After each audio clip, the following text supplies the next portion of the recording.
It's yours, go ahead.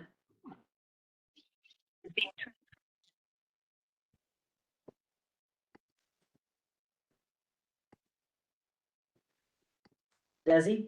Yes, can you hear me? Yes, the floor is yours. Okay, great. So our presenter is here this evening. It's You seem to have lost her, she left. Cut out. I just saw She'll her. talk back. I just saw her. Where did she go? Me too.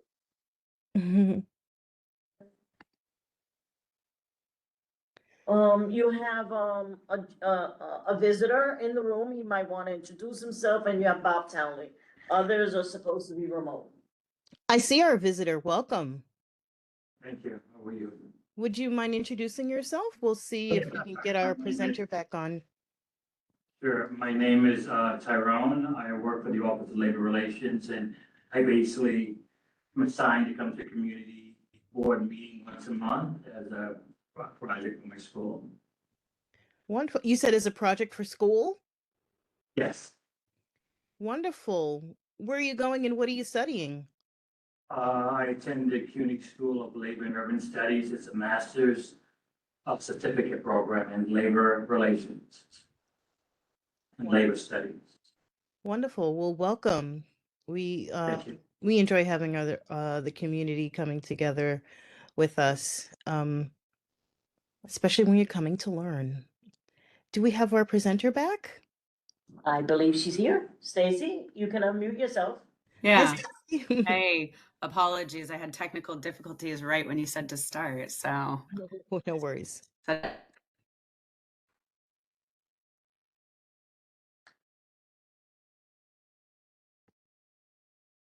Did we lose her again? Oh no, looks like we may have lost her again. Her again. Okay. Never booba.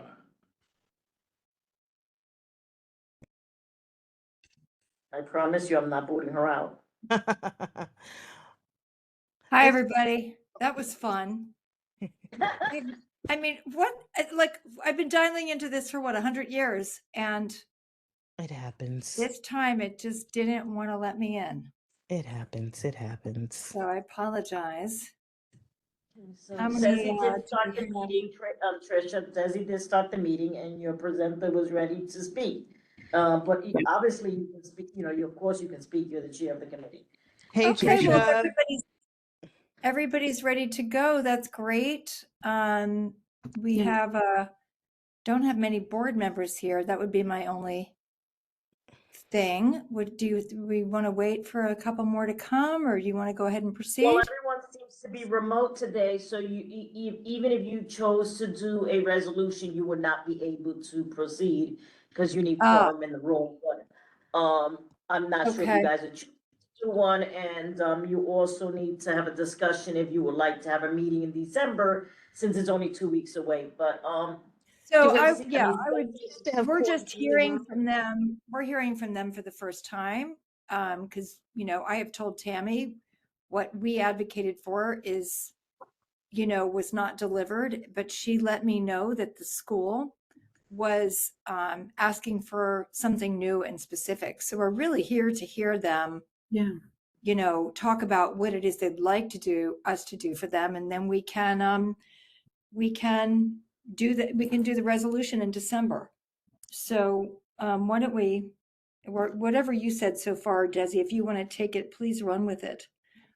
And we can just start. Yeah, so I didn't know we had to have I thought maybe we just needed folks present with their cameras on to be able to make those kinds of decisions about the next meeting, but apparently we have to be all in. We have a visitor in the room. He is a grad student who is studying labor relations, and he just introduced himself. Great. And so welcome. And Stacy has been toying with our emotions coming in and out. It seems as though she is here to stay this time. Let's and hope. So, yeah. Hi, so Stacy. How are you, Tricia? Good, thanks. Yeah, thank you. I am not touching anything right now on my laptop in hopes that it stays connected. So Tricia, I know you were involved in some of our conversations, so forgive me if I go through some of this stuff we already talked about, but I just want to say thank you for allowing PS 150 time to speak. My name's Stacey Burt. I'm one of the co-presidents of the PS 150 PTA. So earlier this year, we reached out to Trisha and Tammy about some safety and transportation concerns for our school community. To provide some context, PS 150 moved to its current location at the intersection of Trinity and Edgar almost 4 years ago.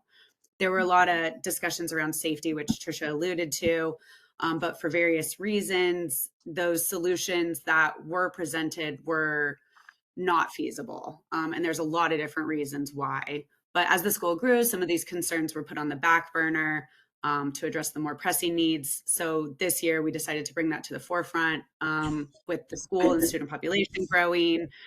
We have kids as young as 2 and as old as 11 going to the school. Some of the issues that need to be addressed center around the main issues center around student transport to and from the school in the mornings and afternoons. So around 7:45 to 8:45 and 2 o'clock to about 3 o'clock, 3:15. And then also during the day for field trips. So when we connected with Tammy, Zach, and Trisha, we were able to discuss a few creative solutions. We were able to arrange a meeting with the Manhattan Borough Commissioner of the Department of Transportation. She came to observe morning drop-off and see how chaotic it is and how scary it can be. I know you guys are probably all familiar with the location, but it's right on Trinity. We get commuter buses going very fast through that intersection, just a few feet away from where kids are standing, where parents are standing, caregivers. So we had a great conversation with the Manhattan Borough Commissioner, and she was able to see a lot of what we are concerned about. And she also appreciated that concern. She could see it.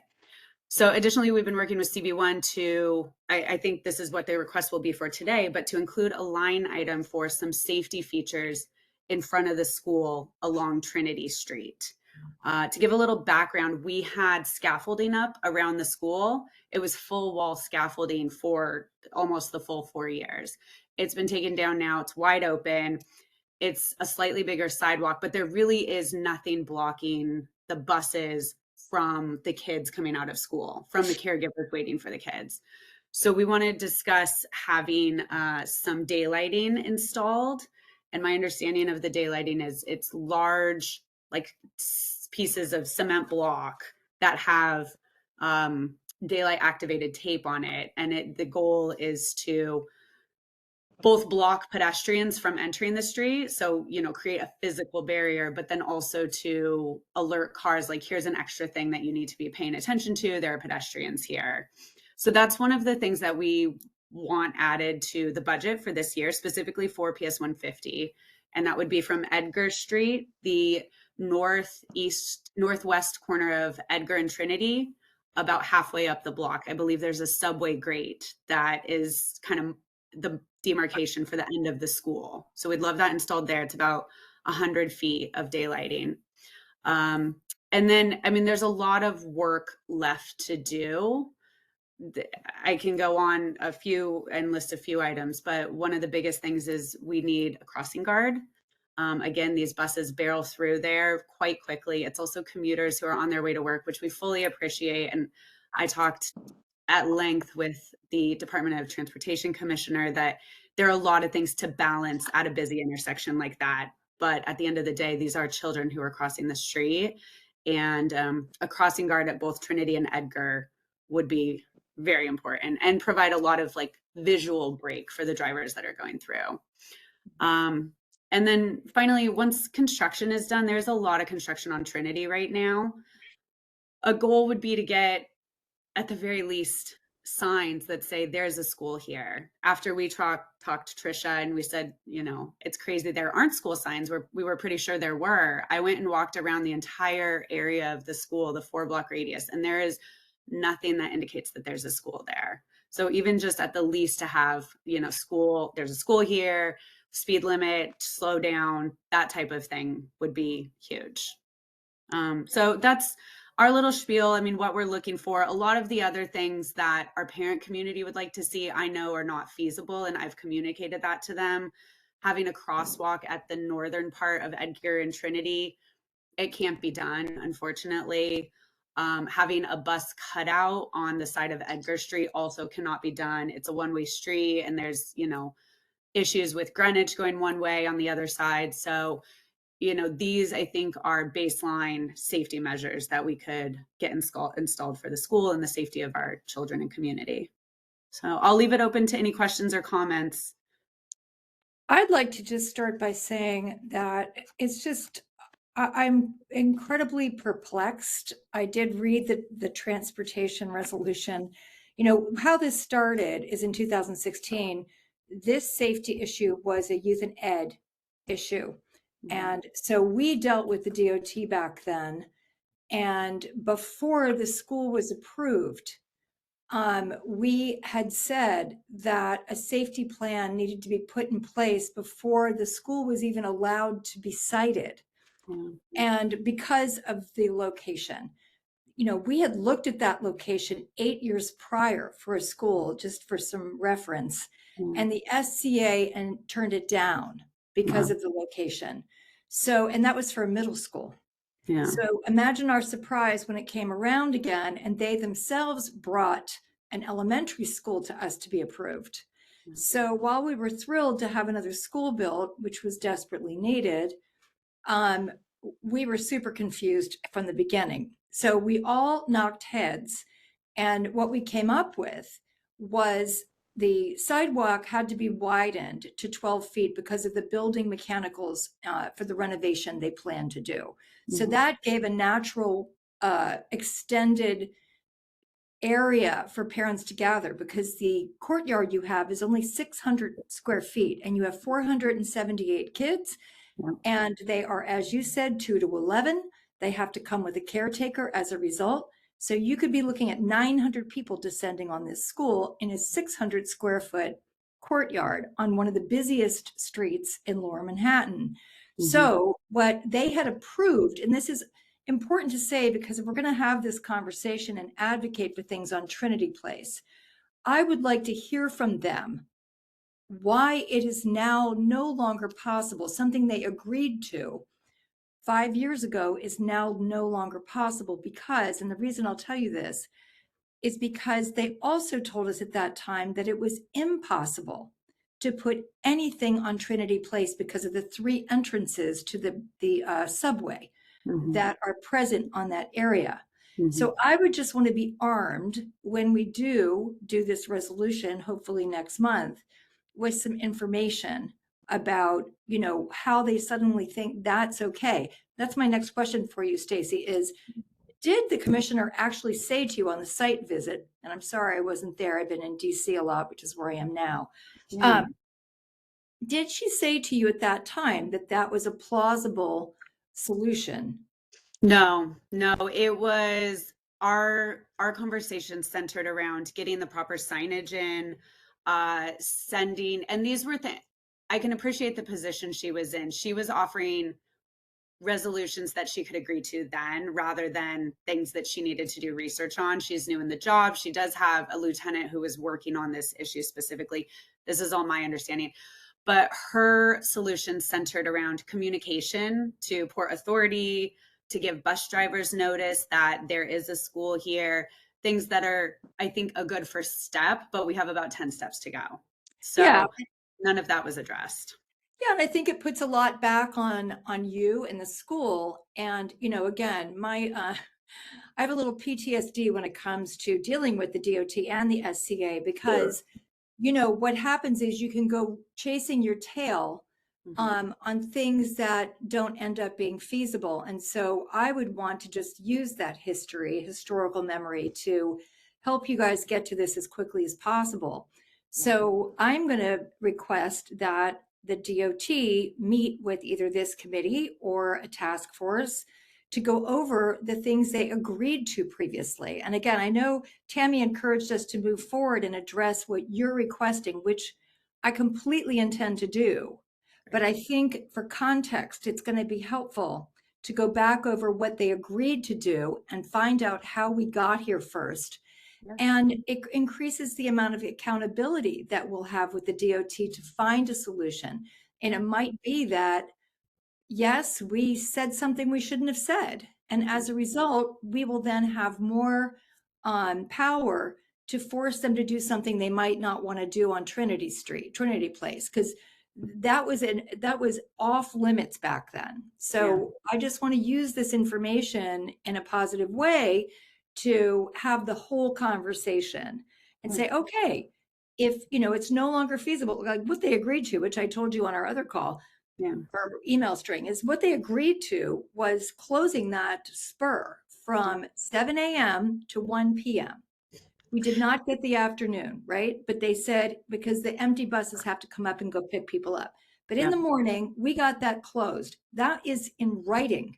So that was to be closed. The buses were to come down Greenwich, take a left on Edgar, and drop the kids off at the corner of Edgar and Trinity. And they were only walking over that median onto that now wider sidewalk for a very safe entrance around the corner into that courtyard. We worked so hard on executing that solution. So while we are going to support you and on your ask, I want to make sure you understand there are two truths here. We're definitely going to support you on your ask for this daylighting material. You're the ones at the school, you know what you need. So we're going to support you. But you're going to see me bring this up because I think there's an accountability piece that has to be dealt with.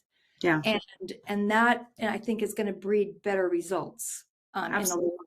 Yeah, absolutely. I mean, the funny thing is the Department of Transportation, as you said, agreed to closing Edgar Street. And then the school has put in the application for the actual closure of the street every year. And it's been denied every year.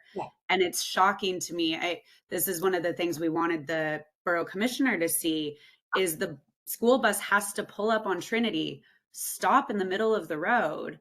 The assistant principal and the principal have to go out there and hold off traffic to let the kids cross. And how is that in anyone's interest? So it would be much better if the bus could pull around safely and stop there. It's just never was discussed as a possible stop. And, I'm sorry I didn't know about this sooner, or we could have dealt with this sooner. It's outrageous, to be perfectly honest with you, that this has gotten to this place. So I think what's called for is this meeting either at our next meeting or before in the task force forum. Sometimes they can't make the meetings because of our time. And in those cases, in fact, that's how this was originally discussed, was in a task force with the DOT. And so, I am going to, when I'm back in New York, which will be on a week from today, I will get that in motion so that we can get the solution for you guys as soon as possible. And if that is the best solution, 2 crossing guards and those daylighting things, we can. But I want you to know it was never a suggestion that we utilized measures for Trinity Place.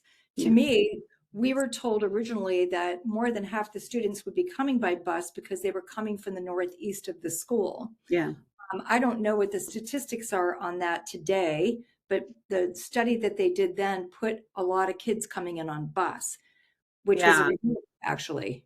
It is. Yeah. No, I think my assessment would be it's less than 60%, but it's still a significant portion. And whether it is or isn't, there's still so many kids who are crossing at Trinity and families and, so all of these things are going to make a difference. And you started talking about it. And one of the board members had asked a question about the crossing guards. We tried to come up with creative solutions because I think that's where we came out after our conversation with Tammy and Zach and you and me, is that creative solutions are what are possibly going to work here. So we are trying to, we shouldn't have to, but as a school community, we are trying to find members who could come in as crossing guards. And I've actually spoken with the community liaison for the first precinct, Nick Iordano, and he has agreed. He previously worked with the recruiting chair for all of NYPD, I believe, but they will fast track any candidate that we find as a crossing guard because they do have to be trained through the NYPD program. So we're working right now to find good candidates, which is harder than you think because it's 2 hours, per day and the pay is okay. But that is something that, like, if CB1 has any insight into how we can make that work, we would appreciate help. But our community is keeping an eye out for that as well. And I think those are two really good, solid solutions for right now. I love the idea of holding the DOT accountable, just to have that leverage for the future. But as of right now, the daylighting, the physical block for those kids, it's our biggest fear is the kid who runs into the street after drop off. Cause they've been in school for 6 hours. They're excited. One of them ends up in Trinity Street with a bus barreling through. It's everyone's worst nightmare. And the crossing guard too, to help keep the kids, safe and in line. I think those two things are concrete things we can do right away. They are. We have not one, but two resolutions about crossing guards. We have been told by the de Blasio administration that we were getting 200 full-time guards. They advocated to make it a full-time position because no one lives close enough to come and do a 2-hour job with no benefits. So we were also told that that passed and that Lower Manhattan schools would be getting 6 guards from that initiative. And we have done nothing but fight ever since then, trying to get them to do what they said they were going to do. And it's just constant. And so I think it's magical thinking to think that it's going to be possible to get anyone to do the job 2 hours a day in the morning and 2 in the afternoon. And so once again, I think our resolution is going to ask them for a full-time guard in that location. And what we'd love to hear from you guys on, and then I want to open it up to the group, but what we'd like to hear from you in that regard is, and what we advocated at PS 234 and at 89, was that the school always needs aides in the school. They need recess aides, they need lunch aides.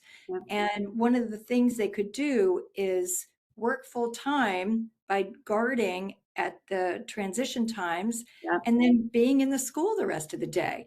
There was discussion about it being 2 different budgets, and we just said, figure it out. You know what I mean? It's like, we can't stay in denial about the fact that no one is signing on to be a crossing guard. We have sat here and talked about this for 7 years. We no longer, crossing guards used to be retirees and college students who lived in the neighborhood. And as the demographics have shifted in New York City, those people are gone now. And so we don't have, the people are traveling to take these jobs. So I suggested to them that we just call it a day and stop expecting the NYPD to do something they can't do, and to restructure this position so that it actually is functional. And we have people, and because we had a great one at 234 and she went out on maternity and they never replaced her. Wow, how awesome. So you know what I mean? Because we don't have this constant flow of applications coming in, which we would if it was a full-time job. Listen, if they can go to Starbucks and take 15 hours a week and get benefits, who wouldn't? You know what I mean? Like, we're kidding ourselves if we think we're going to fill that position. So unless someone has a family member who's willing to do it, because that's what it used to be, then I suggest we also add that to our resolution and really get strong now. And I'll commit to putting the time aside to putting a full throttle on this in December so that we get some results and mobilize our whole committee in regards to, this communication. I'd love to divide and conquer and have someone at that last Thursday of the month, first precinct meeting as well, and really get some traction on this. So with that, I'd love to hear any questions or comments that our committee members have about this. Maybe you have questions for Stacy or for me or Do you want whatever. to take those online or do you want to take in the room? Anywhere you see it, Lucy. I can't see in the it. room? So No one Sorry? in the room? Okay, so, no one in the nobody room. has any. Okay. Andrew did place a comment in the chat and he might want to repeat it, but maybe I think he left. No, he's still here. But in the meantime, you have Desi and Morgan. Desi? Yeah, I raised my hand earlier before we even really opened up the crossing guard discussion. And I was actually going to ask, was this the same crossing guard conversation that we have been having for okay, so clearly it is. I mean, it's ridiculous. When is this meeting? The what did you say? It's the last Thursday? Yeah, it's a precinct meeting that the first precinct has. I'm sorry, to interrupt. This month it's going to be on December, give me a second, Thank you, Lucy. December 8th, the night before the youth. Okay. Or So Sorry, it's usually the last Thursday of the month, and Tricia is correct, but because did not have one, I say we because I'm on their board. We didn't have one in November, we're having one in December, and we have chosen to do December 8th at the precinct, Monday. And I unfortunately have an event that night and cannot attend. So if there's a board, someone on our committee that can go to that. so is Even that happening on the same? Because our youth and ed meeting is on the 8th. It's the 9th. It's the 9th. Oh, sorry, it's the 9th. Yeah. Okay, so that's happening on that Monday. Okay. Right. a little bit of background. Thank you, So I Andrew. connected, Thank you, Andrew. okay. I connected with Manhattan Youth because you mentioned, the recess aides, the in-school aides. So we had connected with them to see if they had anyone, a few of their employees work in the school, during the day and then stay for the after school. I connected with Gabby at Manhattan Youth to see if she Great. had anyone she thought might be interested. These are these kind of creative solutions. And we even debated on paying them out of the PTA budget. And our understanding was that they couldn't because it has to be the NYPD program, and that provides a big hindrance. And so I think that might be a good place to start, that like, can we have the crossing guards without them having to go through the program, or is this mandatory? It's a 6-day training program. A lot of people can't take that time to do that if they already have another job. So, I think those creative solutions will come in handy in Yes. making this happen. Yeah, I just think it's the structure. Having someone from the NYPD do it. So they have largely shelved the program for the reasons that Tricia said, because they don't have enough people to take the jobs that are only, 2 hours a day. There's not a lot of benefits there. The pay isn't very much. And I think they don't even have enough officers to patrol where they need to. So to give them up for these crossing guard positions, I think it just doesn't make sense. Yeah, I mean, I see police all the time in the street directing when there's construction, when we're building Yeah. things to, make money. We Yeah. can appropriate officers for that, but not to secure the safety of children, I guess. Yeah. No, it's a completely different position. They silo it. And that's why the structure is no longer feasible. And Agree. they're Right. very stubborn on changing the structure. It'd be so easy if we had it be, in the same bucket as school aides. They could pay those people to train. Do you see what I mean? They could do that before the school year starts and say whoever would like to make XYZ more during Yeah. the school year can do this 6-day training program. And I'm sure people would sign up for it. Absolutely. But they were stubbornly continue not to address the failure of this structure. It no longer works. And Yeah. I think that they should be encouraged to pivot, and and that's why it often helps to have a lot of the agencies in the room. And I guess for Andrew, which I'm so appreciative you can make it, Andrew, for you to go to that meeting and just bring this up, and then we can talk about pulling in the agencies that would be involved in changing the structure of this position could be useful. And really saying, okay, we tried this, you handed it to the NYPD, here's how it's gone for 4 years, so we need a new solution. Yeah, Nick Iordano, who I assume will be at that meeting, has been so helpful, and he understands the situation fully. So I think he'd be a good one to connect with as well. Great. I will take that down. Yeah. I can send you his contact information. Oh, if good, you- Stacy. That'd be great. As I mean, everybody's so nice. Yeah. Sorry. As I indicated, I attend those meetings on behalf of the community board. So we know Nick, we know the situation. Back to Desi's question was, you know, she does see police officers, but you and I have been around here for a very long time, Tricia. And one of those responses where you cannot designate an officer there because at any moment they have to move them for an emergency Right. situation.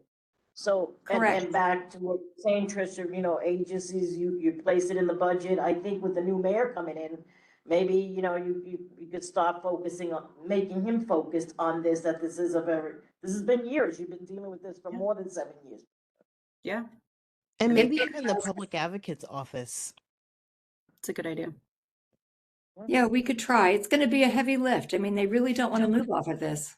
And, you know, but it is time. And I do think that the change of mayor is always a great time to get things like this done. Yeah. That's when we hit the de Blasio administration with this. And he did fund it. I just don't know what happened to the rollout. Yeah. It's unfortunate. It was towards the end of his term that he did it, which I think was part of the problem. Anyway. Yeah. Um, It's a very pro-child administration coming in, so maybe we can rely on that.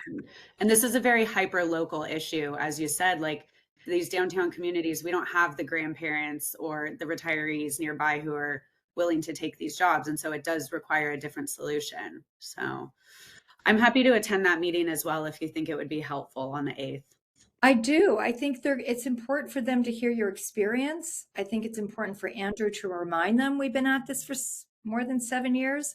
And I think that, you know, we have to really decide that we can't afford any more magical thinking. Someone is going to get hurt. And DOT has flexed before. And if they clamp down, if you're ever in the room where they clamp down and say, oh, we can't do this because of this, they can do anything that they want to do. They didn't want to put a speed bump on South William in front of Millennium. They said they couldn't. It was too close to a curb cut. Well, lo and behold, a student got hit. Ugh. And then guess what? They did. And so Wow. I think, you know, that's a great thing for us to remember. It took an army to get that done, Yeah. but we got it done. And so I want to say we can do it. We can get this done again. Yeah. And we have to get this done again because Appreciate someone is going to get hurt. If those kids are using Trinity Place, which was not meant as a street for them to be dealing with getting into that school, there's going to be an accident and we have to get ahead of it.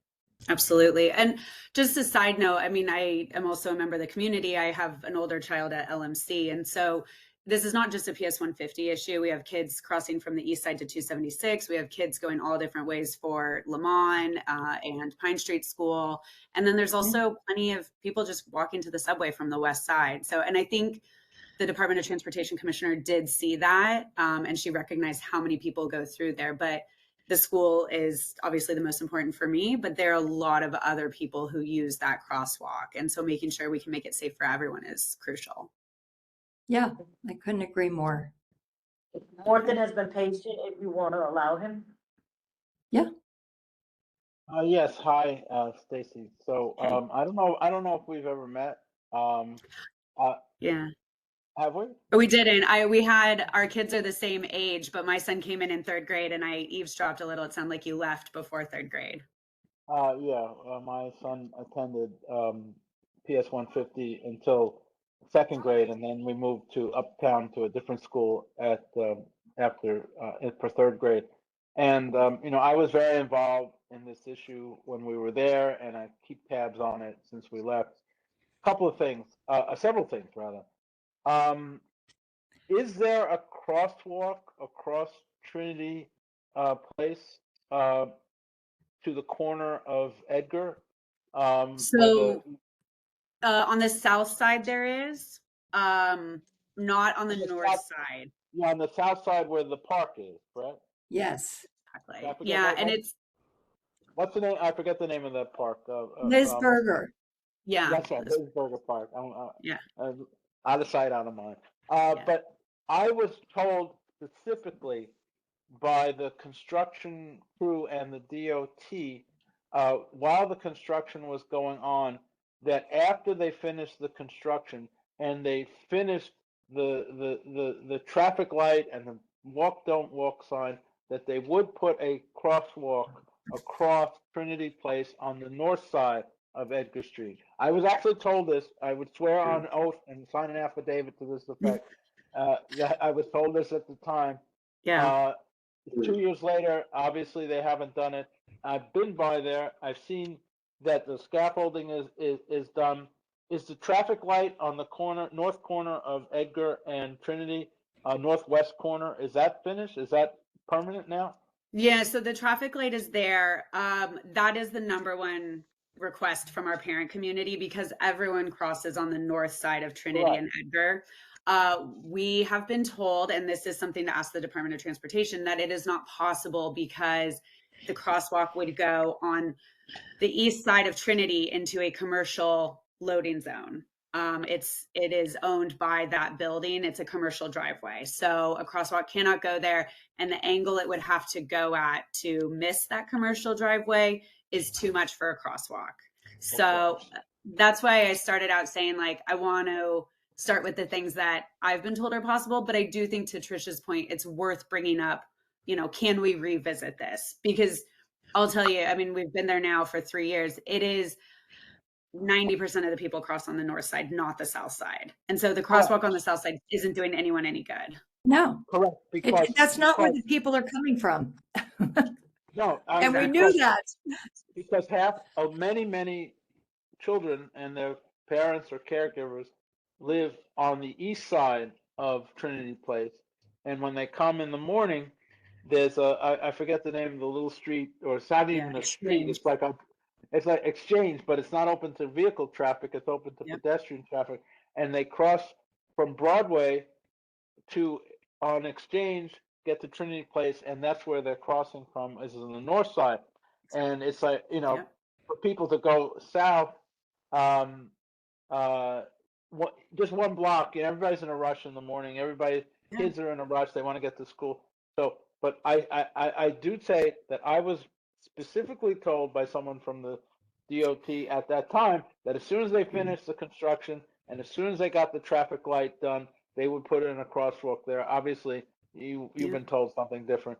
So that's number Yeah. one. Number two, easy one. As far as the signage is concerned, Yeah. there were signs 2 years ago by the Lemon School. Am I pronouncing it right? Sometimes it's Lehman, sometimes it's Lemon. And I know that because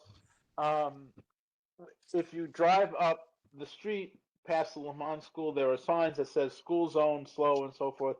And if you drive it there before a certain time, you get a traffic ticket, as I once experienced.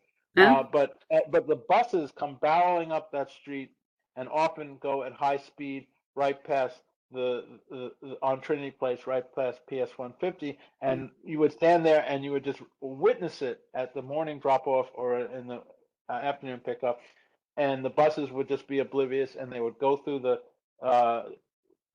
sometimes even go through the light Yeah. on Trinity. So signage should be no problem because they know how the signs are there. They couldn't replicate the signs and put the signs up right Exactly. by PS 150. And when we were there, it was a new school, and a lot of people had no idea that there was a school there. So Yeah. I don't know if that's still the case. No, I mean, that's still the case. Third issue. At one point, we were able to get. We had there was a lady who was a crossing guard, but then we also had what it called, traffic agents. Oh, well. Yeah, and then sometimes when you see people on the street directing traffic, they look like police officers. They're wearing police uniforms, and they are part of the police department, but they're actually part of the traffic agents. Those are the ones that are directing traffic. They were out all over the place this morning. There was a ceremony for. I didn't even know that there's a women's professional soccer team that won Yes. some type of championship, Yeah. and the traffic was just not moving this morning. But there were traffic agents out there directing traffic for this event. At one point, we were able to get a traffic agent in the morning and at night. I don't know what happened to that. Council member Marte had intervened at the time and was able to get the traffic agent. But Principal Nico told me that that doesn't exist anymore. I don't know why. If it existed 2 years ago, maybe it could exist again. It's just something that occurs to me because it was there for a time and now it's no longer there. If they can direct traffic for events, they possibly could direct traffic to protect the children of PS 150. So that's another thing. And then lastly, I was told, I think it's lastly, if anything else occurs to me, I was told that the reason they couldn't close off Edgar Street? Edgar Street. Yeah. I'm confused because I used to live in a town. They had a street called Edgar's Lane. So in my mind, I think of Edgar's Lane. That they needed it for emergency vehicles, and in the afternoon, does the traffic still come out of the tunnel there and come out from Edgar? So that's what I was told when I was there. I don't know if that's still the case, but I think a crosswalk, if possible, signage should not be a problem, and either crossing guards or traffic agents at that intersection. That would be the prescription. If we can help make that happen, that would be the way to go. Yeah, I appreciate the support. Absolutely. I 100% agree.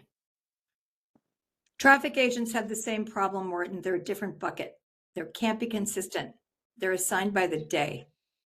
I see. Okay. So yeah, anybody can cover an emergency, but then you're chasing it. It has to be designated to the location for it to work, because we've tried all those. And the Yeah. NYPD will come. You can get them. He'll come. They'll send someone down if there isn't anything else going on in Lower Manhattan.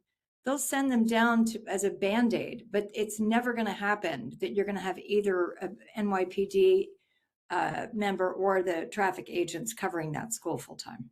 Okay. Well, I mean, So- we did have it 2.5 years ago. We did have every day in the morning, at least, there was a traffic agent. For the whole school year? Yeah. Well, I don't know if it was the whole school year, but we advocated for it at the beginning of the school year, and then we got it for the remainder of the school year. So Yeah, that was lucky then, because it's not the structure. I mean, again, we're looking to change the structure, so let's talk about it, well, Minsley has a big mouth. So.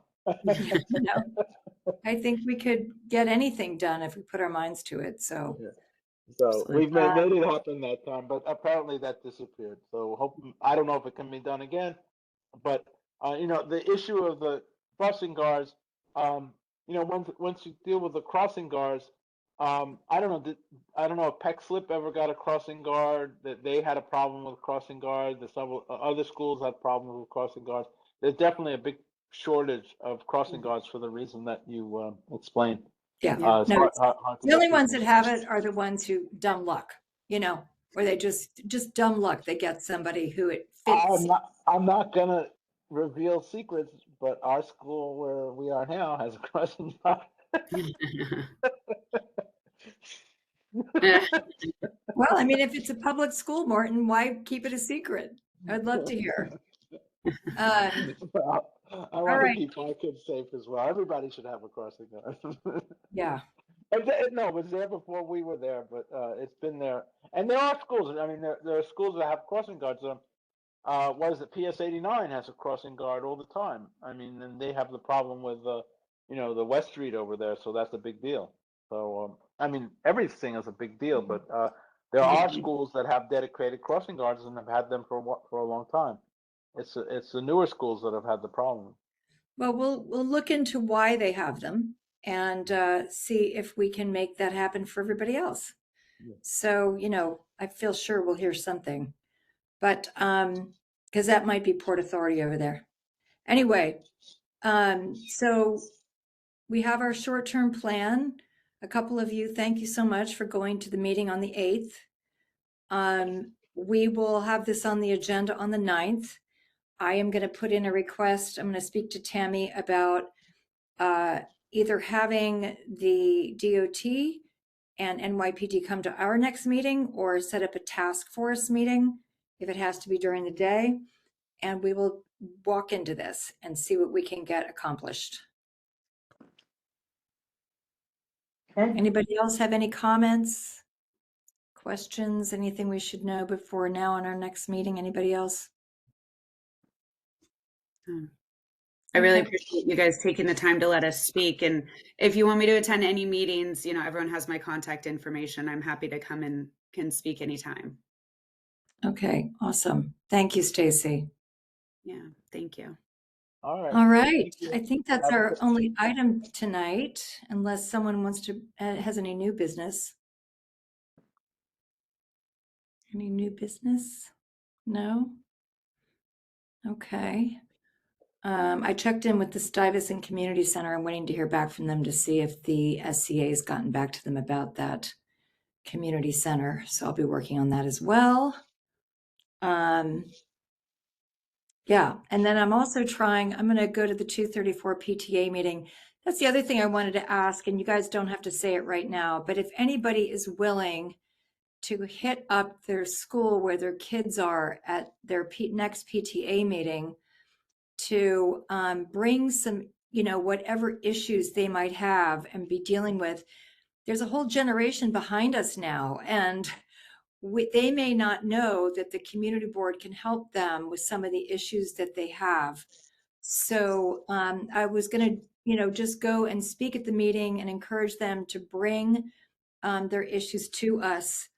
We've had really low, you know, ever since overcrowding has let up, our meetings have been really small and just random issues that we have to deal with, like this one here. Not that they're small, this is a big issue. But I found out that a lot of schools, you know, have new parents and they don't know what the community board does. So if any of you are willing to do that, if you could just shoot me an email and let me know which school you could cover, I think that could be really useful in, you know, setting up some communication. Trisha, I wanted to let you know there is a District 2 President's Council, and I'd be happy to pass that message along to there as well. I know there are some schools outside of CB1, but there are all of the downtown schools on there. They're represented. So I can definitely pass along that message. And a lot of the President's Chat centers around, you know, who has this issue, who has experienced this, do you have any experience with this? And so I think that would be a good place for people to start if you'd like.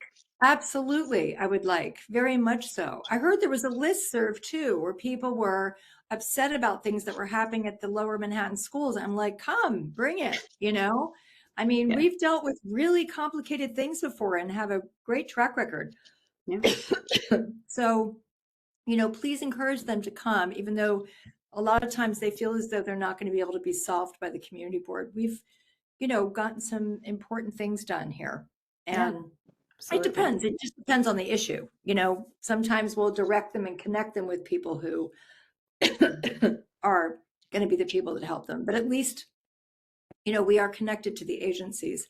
Totally. And I so think we- that's the biggest thing with community is connecting people with the right people. Yeah. Exactly. Okay. Yeah, great. I'd love to do that. I can pass along that message today. All right. Awesome. All right. Well, if there's nothing else, we can wrap the meeting for the night. Thank you all. Can I get a second to the motion to adjourn? I second the Thank motion. you. Okay, see you all, some of you tomorrow, see you tomorrow. Okay. Good night. Thanks, Good night, Stacy. everybody. Good night, everyone.